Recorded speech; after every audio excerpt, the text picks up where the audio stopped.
Yeah, so welcome to Exploring Tagoreji's Words. So today I have selected three verses from Gitanjali. And yeah, let us just go through them and then we will share our reflections, what we connect, or what resonates within us when we go through this. So the first one is number 18 from Gitanjali. Clouds heap upon clouds and it darkens. Ah, love, why dost thou let me wait outside at the door all alone? In the busy moments of the noontide work, I am with the crowd. But on this dark, lonely day, it is only for thee that I hope.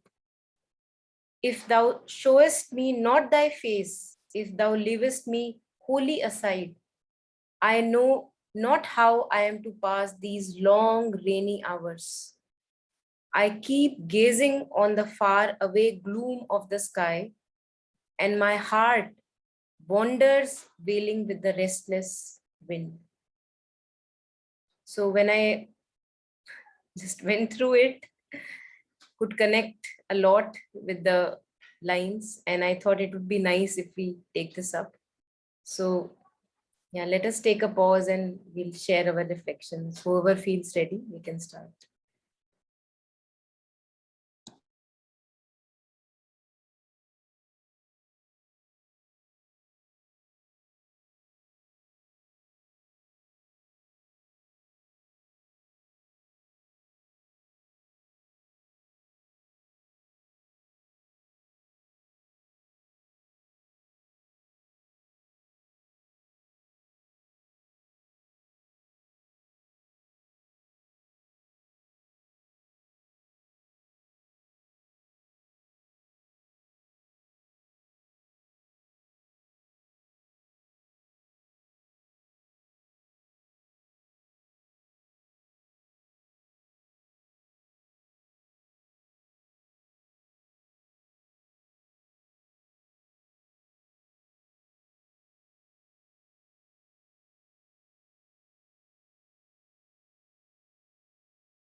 Yeah, so anyone who feels ready,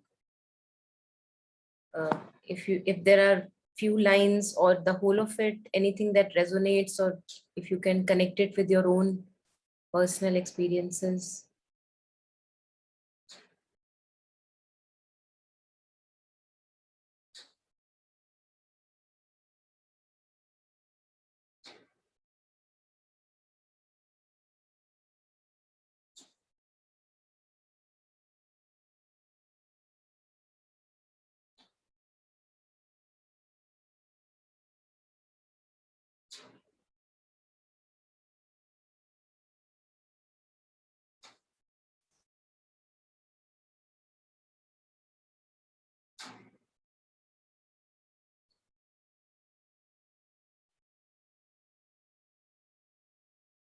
Also, what could it mean by clouds heap upon clouds? What is this cloud that keeps on heaping and it darkens because of the cloud?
think nobody is talking, so I will only talk.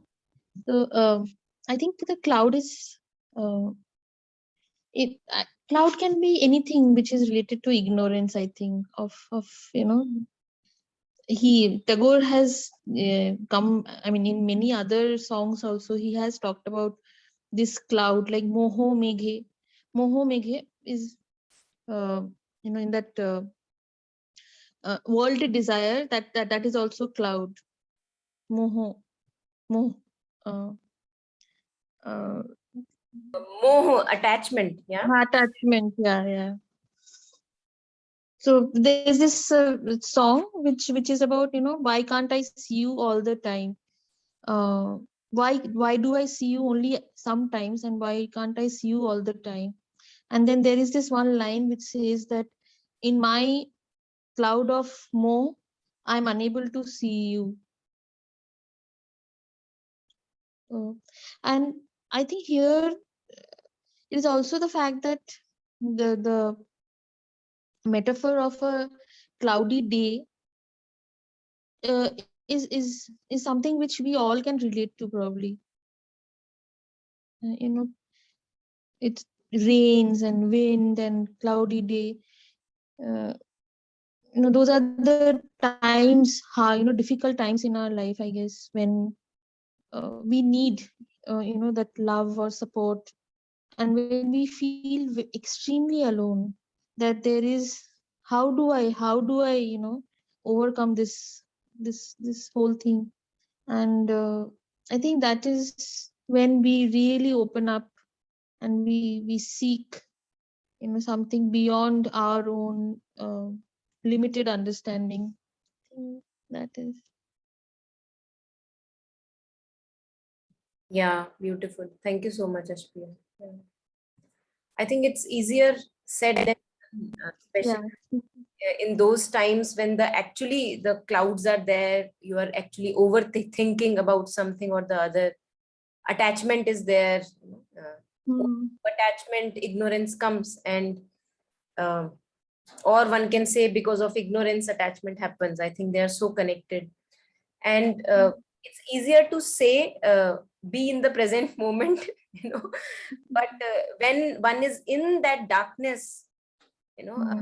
you are far away from fully in the present. Yeah, one can never be away from the present moment, one is always there in the present moment, but we are just so lost in the thoughts, so lost in that imagination, and all that appears so real that it just darkens. It can really darken very heavy.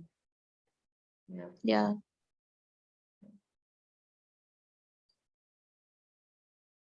And it's very interesting in the second line what he says, that in the busy moments of the noontide work I am with the crowd. So somehow that depression, or that's something that eats you up from inside, long not being in union with the divine consciousness.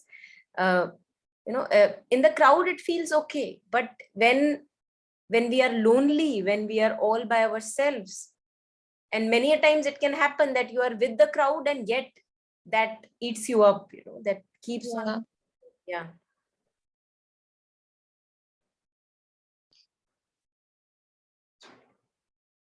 I think this is really almost the, I would say, at many colors of human life. And when we go through such phases of suffering or darkness, one realizes, oh, what मतलब सोचा क्या था एक करने से पहले, what did the divine design, what was the plan in the mind, to kind of throw this adventure out in the manifestation.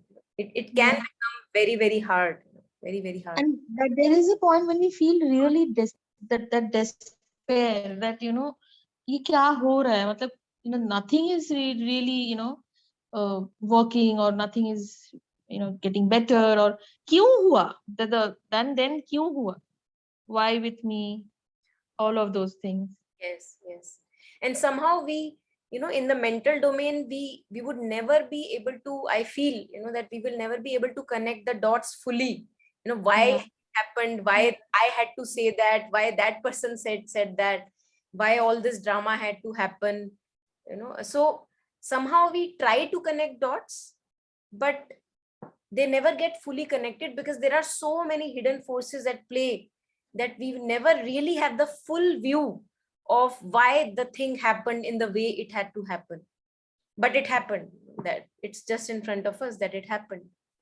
And it's only connecting deeper with ourselves and kind of allowing ourselves to be with the flowing of life, even if it's the pain that one has to go through, that one finds a bit of solace that, okay, if it's pain I have to go through, let me go through this pain. If it's sadness that I have to go through, okay, let me go through this sadness. Otherwise, if you try to find these dots and the loose end of the thread, you never find it really never able to have the whole view of all the dots connected fully. Okay, yeah, now I know why all this happened. That somehow it's so complicated at times that one never really gets to know. Yeah, actually, only yesterday. So I don't know. I got so. I would say that I was very happy about this learning about this concept called. So in Baul, Tagore has also been hugely influenced by Baul cult that way. So amongst Bauls there is this concept called Madhukori. This is one of the biggest concept of Bauls, that Madhukori. Madhukari, I knew in Bengali it means bhiksha, bhikka, begging. But actually it is not begging. Yesterday only I learned this, that it is actually just taking whatever is coming to you, like a bee which only collects that much which is on that sting of its when it's collecting honey. That's all we can take, and that's how we need to live. So one day at a time, one moment at a time, nothing from past, nothing from future, and even in the present, even if it is despair, even if it is absolute hopelessness, that is what is being given to you, and that's the way to live. Even when you are given extreme luxury, that is also you need not feel guilty about it. That is also a way to live, because that is what is being given to you. I found this thing so so beautiful, that that if we really can live like this, then there is nothing which is this is surrender in a way, that my whole life is actually surrender to life itself. That's beautiful. I think that's really beautiful. So as if it appears like what you said, the begging bowl or the bhiksha.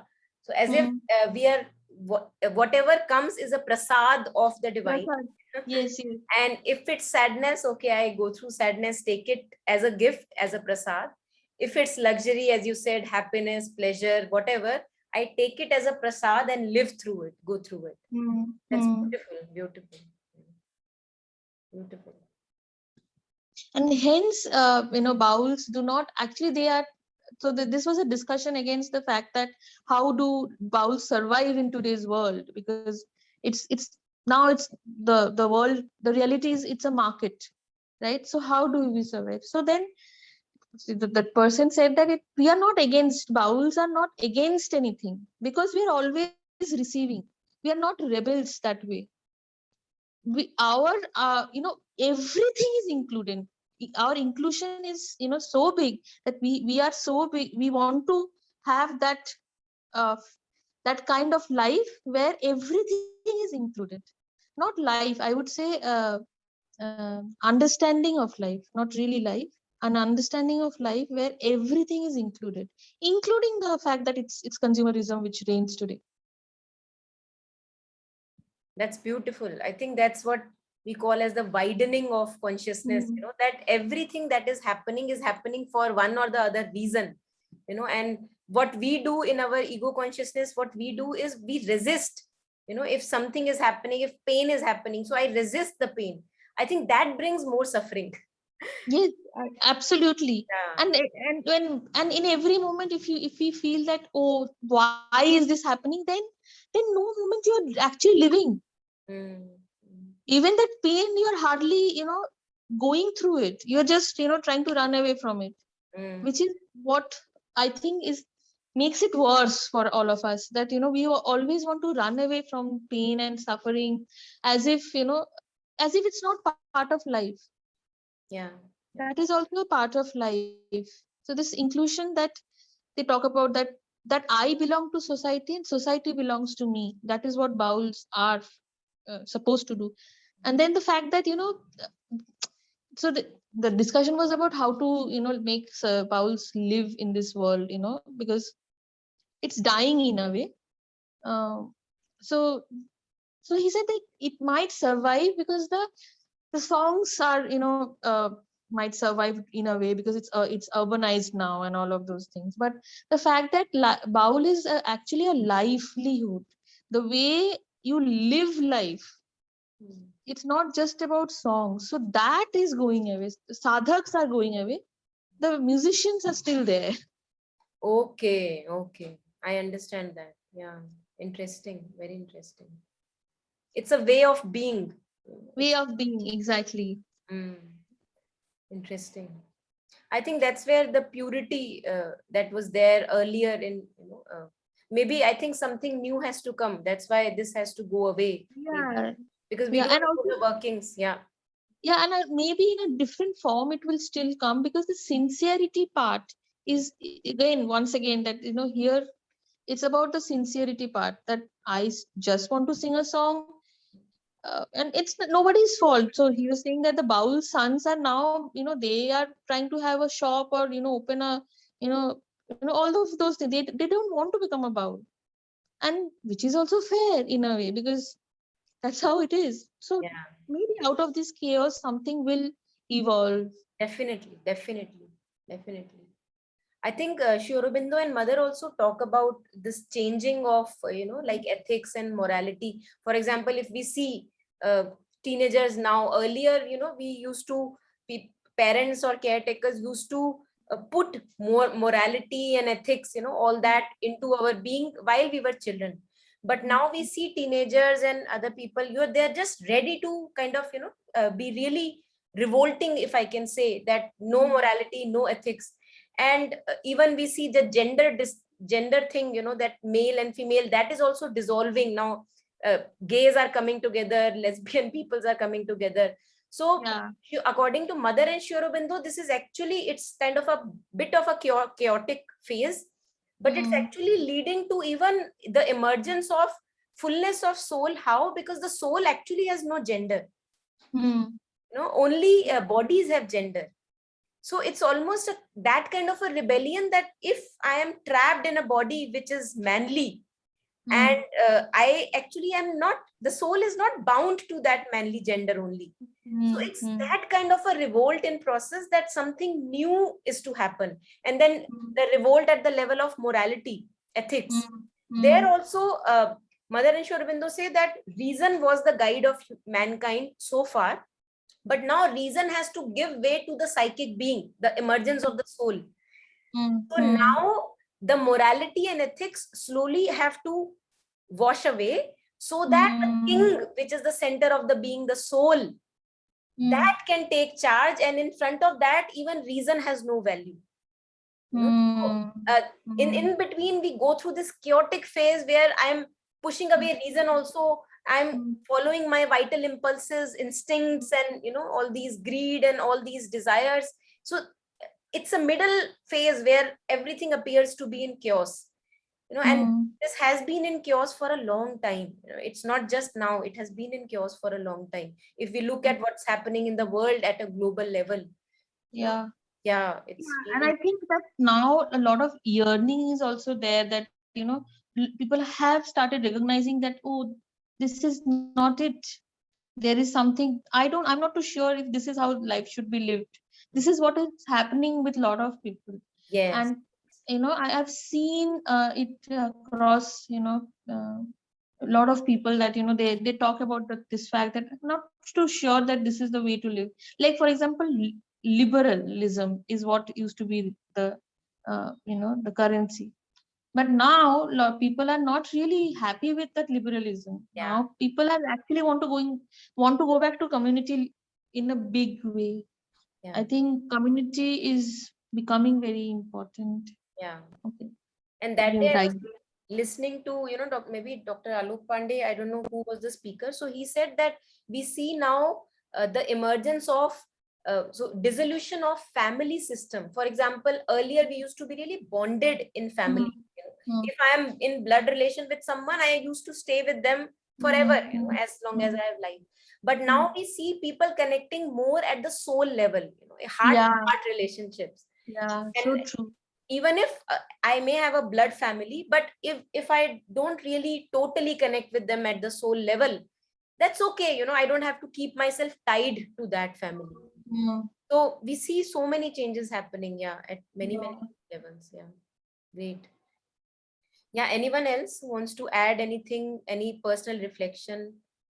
So we were just sharing our reflections on this 18th verse of Gitanjali, which is right in front of you. Yeah.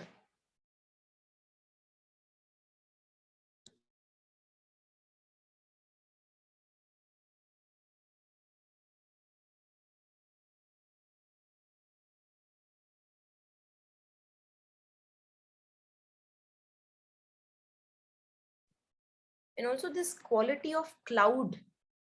A cloud is a very subtle phenomenon. It's like it's transparent. You can walk through the cloud. An aeroplane goes through the clouds. So the reality that the mind makes it appear when we are thinking about something, when you are thinking about a relationship, maybe an issue that you are facing, when I'm thinking about maybe my finances, my work, my life, the reality it creates in the mind, although it's very subtle, it's like it can dissolve in a moment, in a flash it can dissolve, and then in a flash it can come back also. And yet it appears so real that people commit suicides. We if we fall into too much of this darkness, that's where we commit suicides, because we think that what to do, I want light and there is no light, there is no light, and you are as if sucked into that darkness so heavily that all that you want is relief. And one thinks, because we don't know our own being, we don't know how this all operates, we think that if I do suicide, I will be away from all this. But that's not the case. And Mother and Sri Aurobindo say that this, since suicide is also unnatural at one level, you think that you are going to get relief from that darkness, but that darkness continues even when you leave the body. So what we have to do here is to be done here in the physical body. While we have the cover, the protective covering of the physical body, and there are also many people talking about, Mother also talking about how the physical body is an envelope, almost like a jacket, which protects you from harmful influences. So it's like a fortress, like a palace, uh, where the moment I am back, for example, I may be gone into dreams, and in dreams I am exploring worlds, which are, worlds to be explored. I'm exploring there. And the moment it becomes too unpleasant, you come back to the body, like you have a nightmare and you shake yourself up, you're back in the body, and there you are protected. So this palace, or this body that we have, it's like a protection from so many harmful influences which we could be exposed to if not in the body. So whatever has to be done, all the failures turned into progress, all the mistakes and errors turned into progress, that has to be done in the body while we are here as human beings. And although it's very challenging, very hard, as we look at this verse also right in front of us, but all that we can do is to open up ourselves, surrender, as Ashpriya was sharing, that whatever is there, you open up to the divine, that okay, you have given me this gift, I will go through it. I will go through it. There must be something good here. I don't know, I can't see, but whatever it is, I will go through it. So that kind of faith, that kind of surrender, I think one cannot do without it, in especially in the difficult, challenging times. In good times, everybody takes care of themselves, but when the times are challenging mentally, emotionally, externally, things are happening which are swaying you away, I think there our faith is tested, and we grow in faith also there.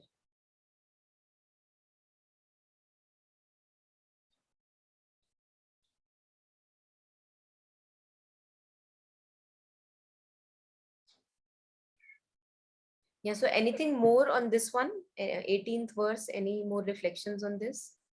Shweta, Snehi, Gaurav, if you have anything more to add on or share. No, Monica, I'm just listening. Okay. No, Yeah. thank you, Monica. Okay. Okay. So let us, I'll go to the next one. The 18th, after this 18th, 19th one was also very interesting. In continuation only, I'll take up the 19th.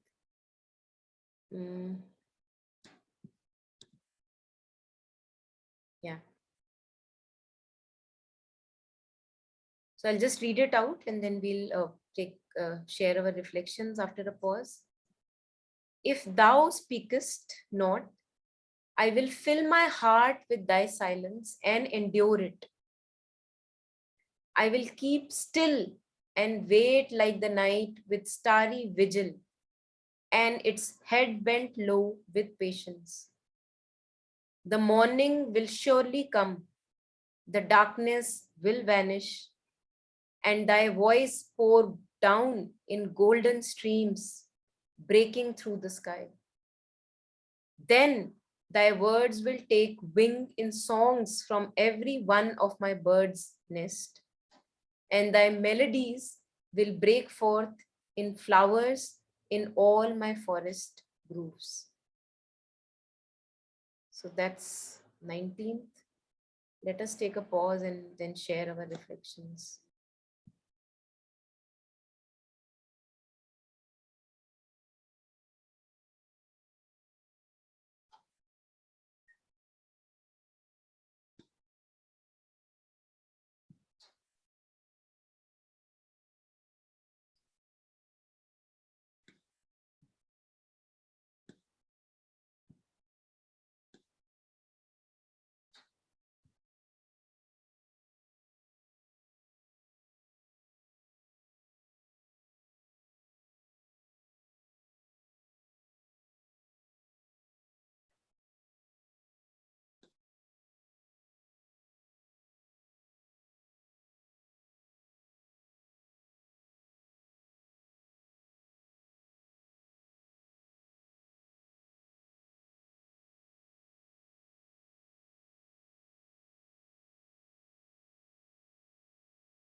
I think what comes to me when I read the first line, uh, so mm,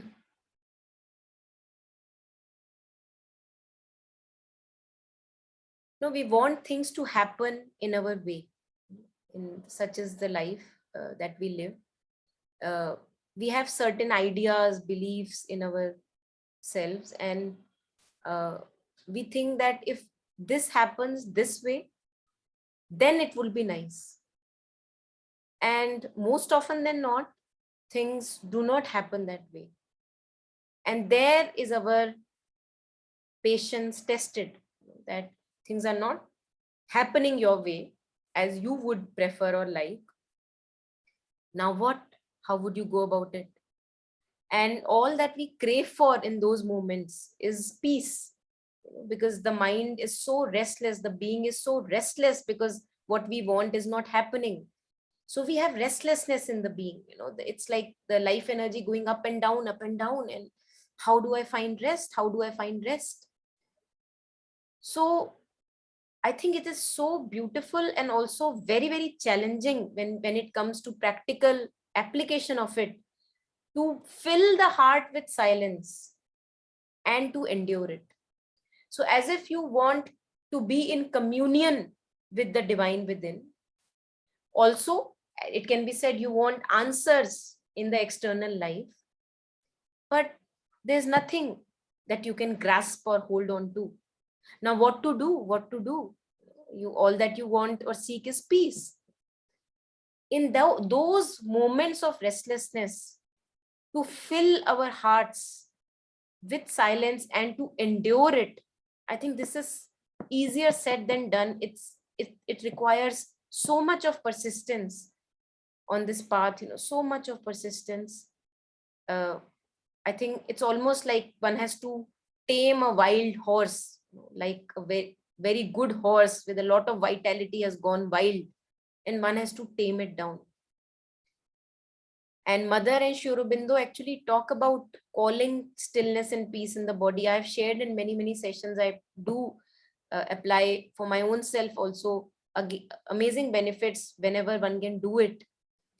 To absolute, Mother says, to absolutely become still, like let nothing move in the body. So she says, when you are lying down, you absolutely become like a towel on the bed, like a towel is kept on a bed. No thought, no feeling, no body sensation is going to move. Nothing at all. Absolutely a mountain or a stone like you become. So you call that stillness, or you call that peace from above. It's like almost a descent of peace from above. And there one can endure. There in that stillness one can endure. Almost one has to, it almost feels like becoming, one can say at one point of time, you almost become indifferent or numb, totally numb for a certain period, and let nothing move in the being. And this is just a phase.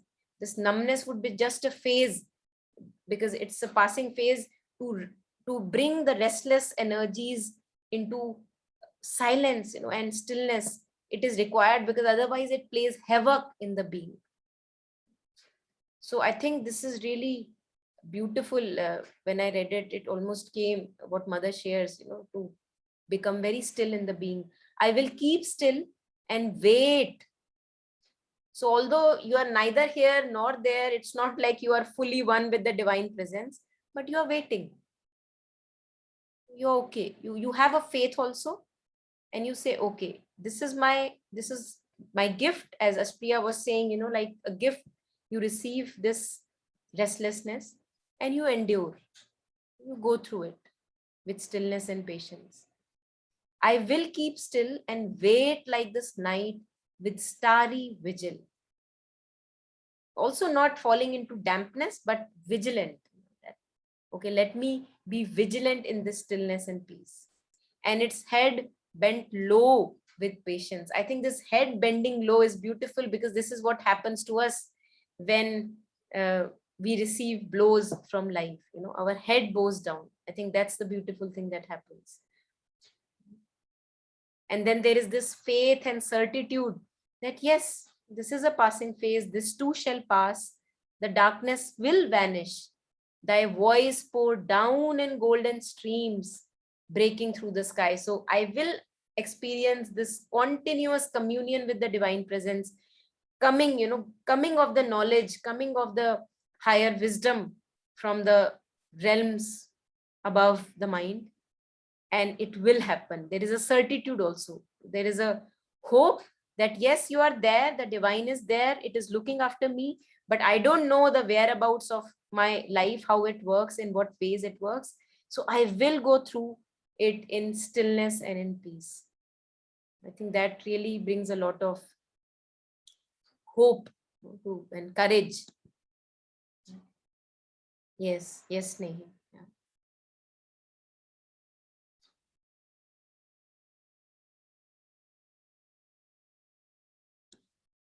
And even if at one time, you may be feeling so weak from inside, so kind of holding that weakness, like embracing the weakness, because that weakness is also a gift.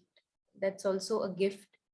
And I have to just stay with that weakness. Yes, I'm weak, I'm not strong right now, but let me just be with it.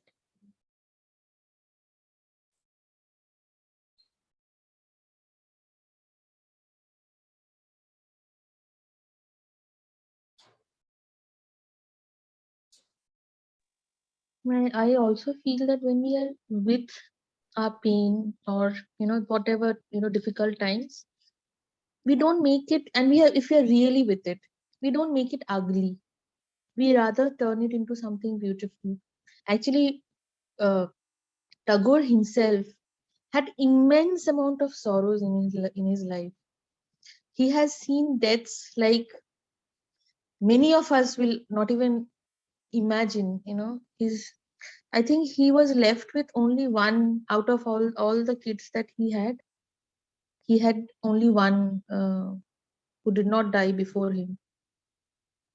And apart from that, whoever he loved, he lost. But from such a man, when he talks about sorrow, when he talks about life, there is so much joy that we feel from the words, such powerful, joyous words, which I think is possible when someone is, that loss is not really loss for him, that pain is not really pain for him. He sees in the world itself in a very different way. Otherwise it is impossible for someone to write these after going through maybe one or two such incidences, like forget about. And he has composed beautiful poems and songs, soon after one of such deaths. So I think, I mean, when I think of that, I feel that uh, in- that fact that if we can live life with such surrender, you know that head bent low, that this is it, this is what I have been given. And then the last line, then thy words will take wings in songs from every one of my bird's nests, and thy melodies will break forth in flowers in all my forest groups. That he immediately shifts his own sorrows to the nature, and and makes unifies himself with the nature, and says that my bird's nest, my flowers, and there is no separation. I think that is what Tagore's poems makes Tagore's poems so powerful. Beautiful. Yeah, beautiful. I think it's lived. That's why it has so much of power. It's lived, all the pain is Yeah. lived, and the pain also is lived, and this continuous growth of consciousness Good. is also lived. Yeah. Yeah. Yeah. Beautiful.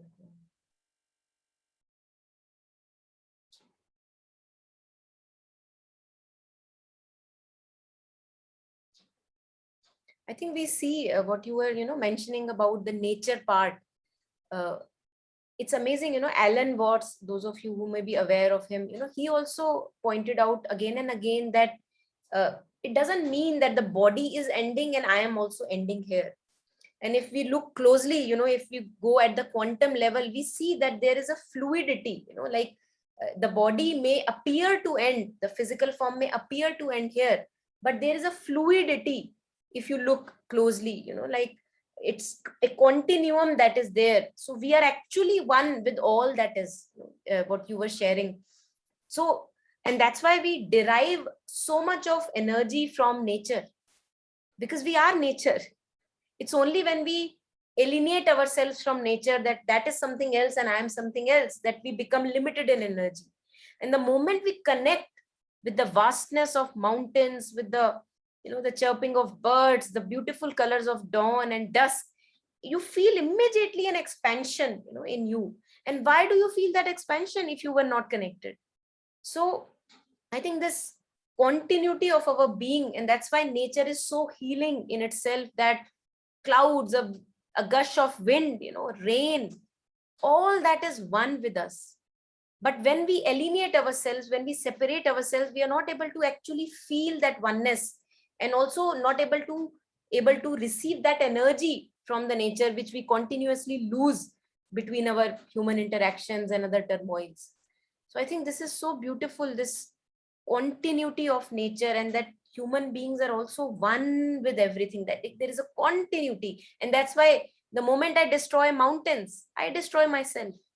Although the repercussions may appear after a few years, but the destruction is immediate. The material manifestation may be take a little longer, but the moment I kill something, the moment I destroy something, immediate ripple, I feel it. It cannot be that I don't feel it.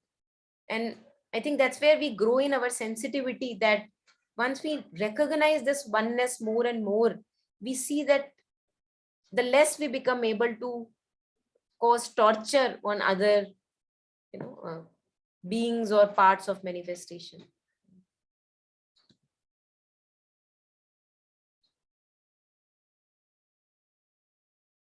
Yeah, beautiful lines, Snehi. Yeah. Yeah. No, I think this power of silence also, again, one can actually, it's funny to say, one can talk about it. Because we are rarely silent, and we may be outwardly silent, but अंदर जो चल रहा होता है वो हमें ही पता है. So if we can actually, and I'm sure all of us have touched spaces of pure silence, I think that's what the power where it lies. Otherwise, and that silence is impregnated with wisdom. It's not a numb silence, as you have mentioned here, that real in us is full of potentialities, full of wisdom. It's not a numb silence, although it may appear so in the beginning. So then we can actually reflect upon it in our own solitude. What really is silence? And am I ever truly silent? Because that silent which you here mentioned, that actually is very, very healing also, and very powerful. Absolutely agree.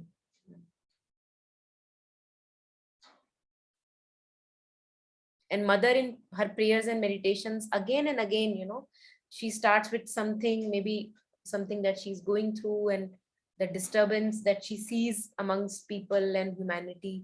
And then she again and again says that, where do I find rest? I find rest when I plunge into thee. So this plunging of our whole being into that silence, powerful silence within, I think that's where we find our resolution. And also the power to go ahead with life, plunging in the depths of our calm.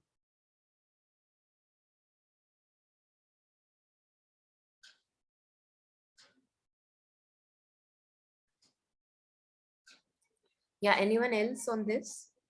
Any more reflections to share?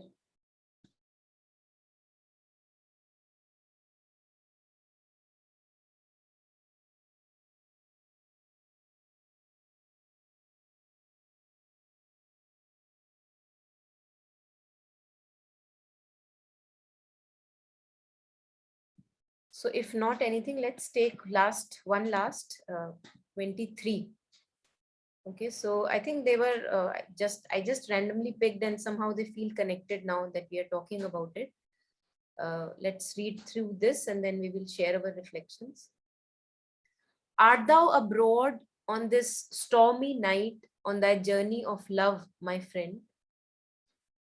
The sky groans like one in despair. I have no sleep tonight. Ever and again, I open my door and look out on the darkness, my friend. I can see nothing before me. I wonder where lies thy path. By what dim shore of the ink-black river, by what far edge of the frowning forest, through what mazy depth of gloom art thou threading thy course to come to me, my friend?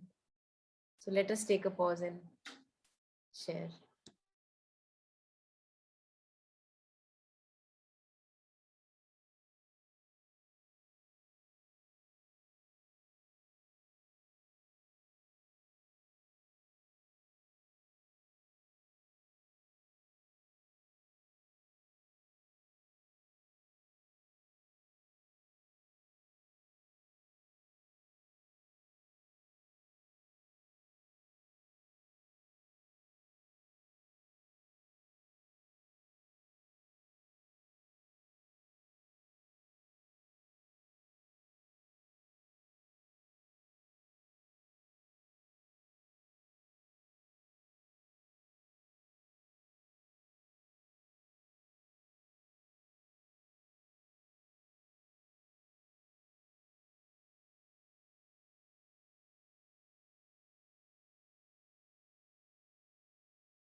Yeah, anyone who feels ready to share anything that is coming to you after reading this?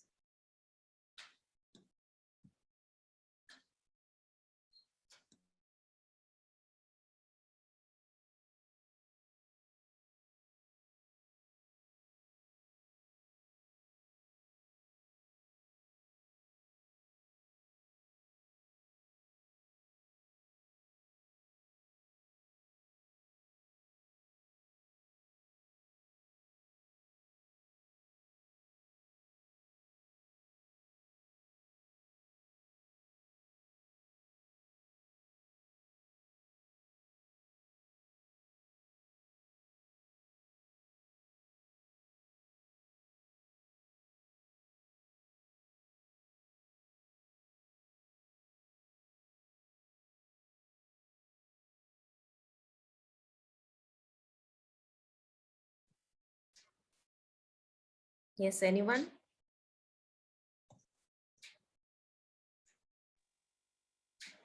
Because no one is talking, I'll only stop. Yeah, please, please. So, I think one of the things about Tagore is that you can't really distinguish between prem and puja. Uh, so here he talks about my friend and the way he's, addressing. You can't really differentiate whether it's, premika, yeah, or puja, whether it's for the god or it's for the love. I think a lot of his poems are like that. A lot of his songs are like that, actually.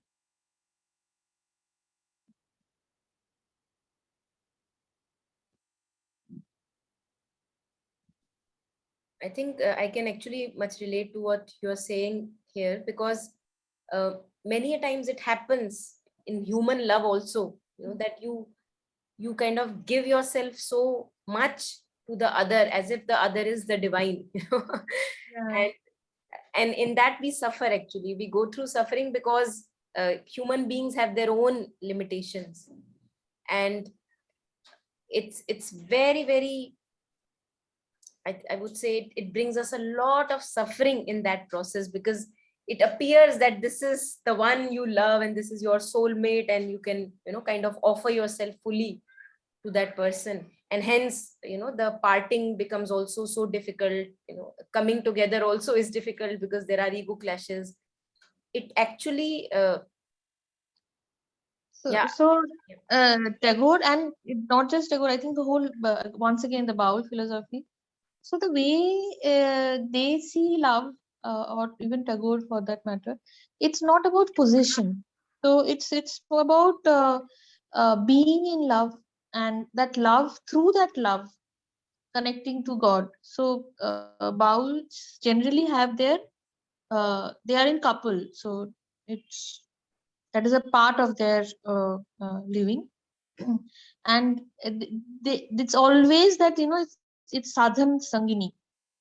So both are doing, and that in that love there is no possession. Everything is for the God, for the divine, for the society, for art, for nothing is in for each other. That thing is, even for actually Tagore, love for that matter is all about. That is why his love songs are so much like, like, a prayer, because there it's more about, more about love itself, and not about what I'm getting out of that love. Beautiful, beautiful.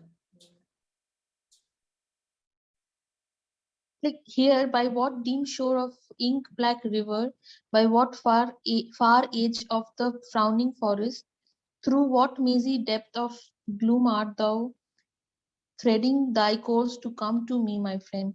So here there is no hierarchy. The divine is also coming to him, so he also has to pass a lot of, hard, hurdles, or a lot of, hardships to come. So he is seeing it as a as on the same level. It's not like, on a different level, or it's just that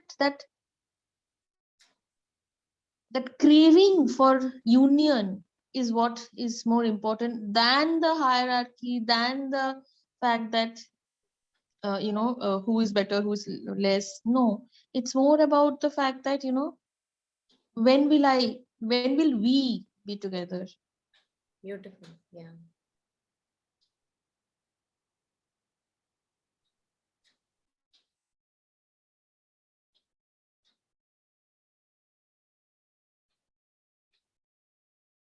I think it's also what you are sharing, it also reflects on what kind of a relationship we develop with the divine. We can have a friend to friend communion with the divine at times, at other times, or in my whole life, I can have a, kind of a respect, and I'm here, like you were sharing that, there are no superior and inferior, but it depends on what kind of relation I am having with the divine. And I think that is reciprocated, because whatever I communicate, I think that's where it's like exactly that is given to me. So if I address to him like a friend, that's how I communicate. And if many a times it happens that, we develop such an attitude in the mind that, oh my god, the divine is as if he's sitting on some other throne and putting instructions and doing things to us, like this separation. And that's how we perceive. So it's almost like whatever I imagine, as if the whole reality takes that shape. So my divine becomes that cruel dictator, because I have given that reality to myself. So here, the the kind of a relationship, as you were pointing out, he shares here with the divine consciousness, at times addressing as love and friend, where there are no hierarchy, there is no hierarchy, superior or inferior, and it's just this wanting to be one with each other. I think that's where it comes out. Yeah. I think even in a relationship, if the relationship is not about possession, I'm saying, if that relationship is about only about love, we also do the same. I think we also make that person a friend, make the person a lover, make that person a, someone who is superior, advisor. In different points in your life, you tend to do that, Yeah. because it's just that other person is doing nothing. It's just I am doing that, seeing that it in a different way. Mhm.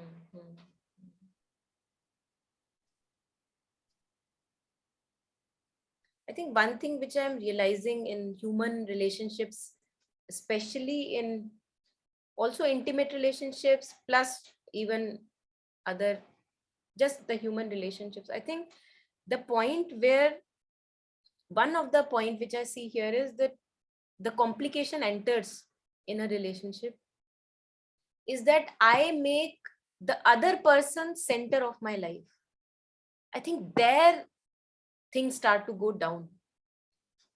Always, I think Ashpriya, you were sharing on this, that even in Baul tradition, so they may be together as, you know, the sadhu and sangini, but the focus is one, the divine. Yeah. The focus is truth. I think there that is something which keeps us aligned. Yeah. But what happens in our ignorant human relationships is that the focus becomes the other person. Hmm. I think there we begin to go down and down and down and enter into deeper and deeper complications. Now the Yeah, I think the focus becomes with the other person is because we are expecting. expecting, yeah, Otherwise, the focus need not be the other person actually. We Yeah. are expecting. That is why the problem. absolutely, absolutely. So I think this is what Mother and Sri Aurobindo also say, that expect everything just from the divine. Turn for everything, you turn to the divine. Now the divine may send a human being to help you, but you turn to the divine. So otherwise, Mother actually, you know, I have pasted this on my wall, and again I forget to read it, but I think it's again and again it shows itself to me that if you turn to any human being, even for a little bit of expectation, demand, support, you fall on your nose. These are Mother's words. She says you fall on your nose again and again, and sometimes it hurts, and many a times it hurts very badly. So I think this is True. this is so true. This is so true. And this is what we learn through our experiences, to turn absolutely and wholly again and again, no matter how many times we fail, to the divine, accept all that comes as a gift from the divine, sadness, pain, sorrow, goodness, you know, luxury, whatever, and just keep our head turned to the divine. Now, it does not mean that you are turning away from human beings, because once you I was just coming to that. Then Yeah. then the next question is that how do we love then? How do we love? How do we get into an intimate relationship? But the thing is that it is still, it is actually through experience, I guess. It's very difficult to really say that how it is, but it's very, very difficult to do that. yeah, At times one will fail, but yeah, still that effort has to be there to effort has, just love. yeah. And I think we learn through our own expectations from Yeah. relationships. We learn that we have fallen so many times on our nose. And we also see that it complicates. It just complicates. It just complicates. And slowly, as you were sharing, you know, through our own experiences, we learn that actually there is the best way, that is to turn to the divine. Yeah. Although we learn it after many, many failures, but I think der aay durust aaye, you know, doesn't matter. And also, I think there has to be some in relationships. I'm talking about in human relationship. अपने आप मतलब it's up to us when to stop, to think that okay, this is the problem, I can't really help it, or I can't want it the way I want things. Yeah, this is it. Yeah. That control takes actually a lot of effort. Oh, That's a continuous thing. yes, yes, yes, yes. I think वही है कि हमें जब तक लगता है कि नहीं नहीं मैं कर लूंगा, नहीं नहीं मेरे करे हो जाएगा, तब तक हम लगे रहते हैं, and in that we many a times do much damage.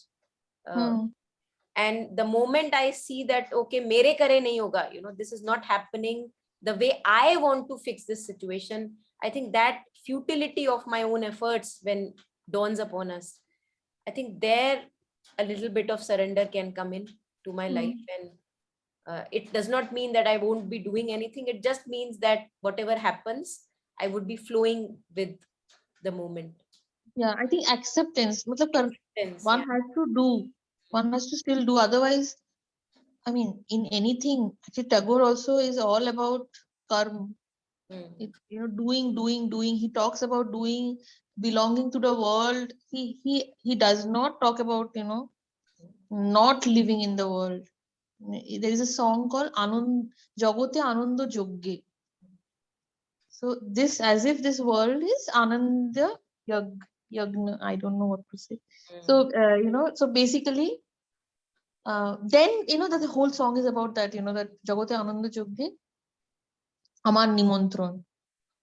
So I have been invited to this great karm yagna, and I have to do it in the best possible way. And karm also means relationships. Karm does not really mean that, for example, if someone is a homemaker, that is also karma. Yeah, absolutely.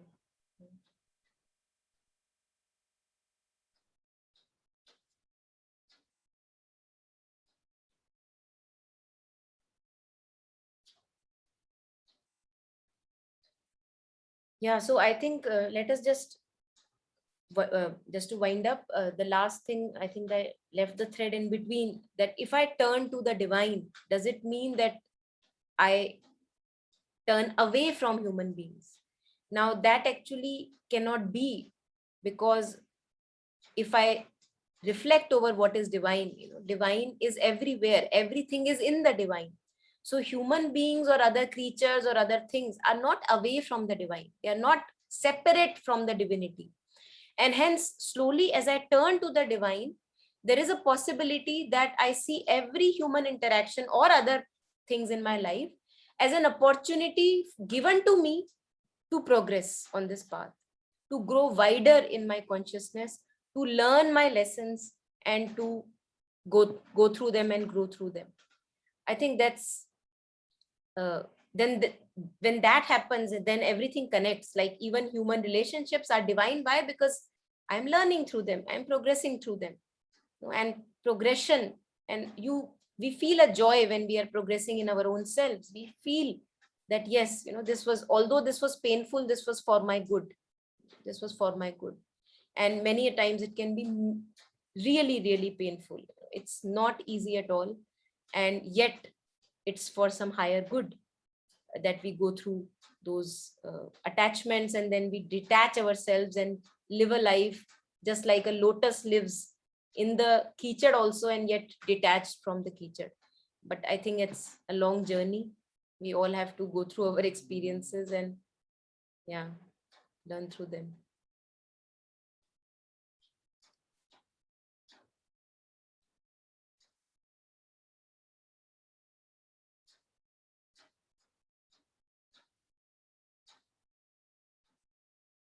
And this craving for light, which we see in this 4 or 5 lines, this craving for light is the sign that light is there and that light is our true nature.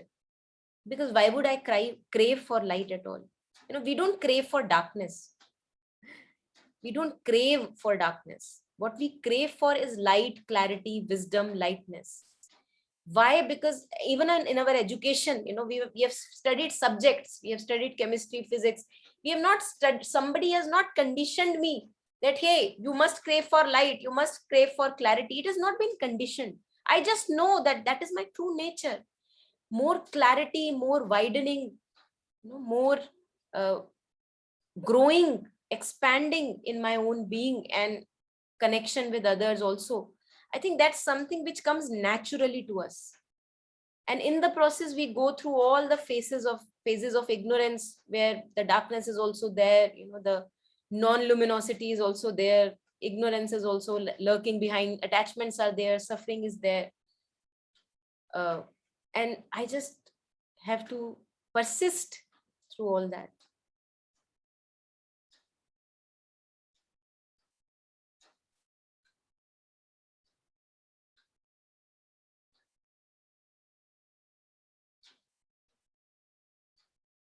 Okay, so anything more, anyone?